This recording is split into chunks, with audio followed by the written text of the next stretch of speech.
తాకుతున్న మేఘమైనది మనసిలా నెలకేసి జారుతున్న జల్లు అయినది వయసిలా ఎందుకంట ఇంతదగా నిన్న మొన్న లేదు కదా ఉండి ఉండి నెమ్మదిగా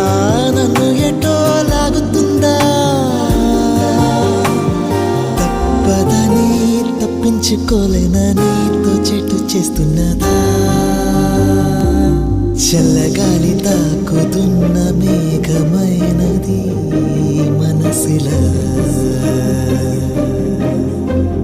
నెలకేసి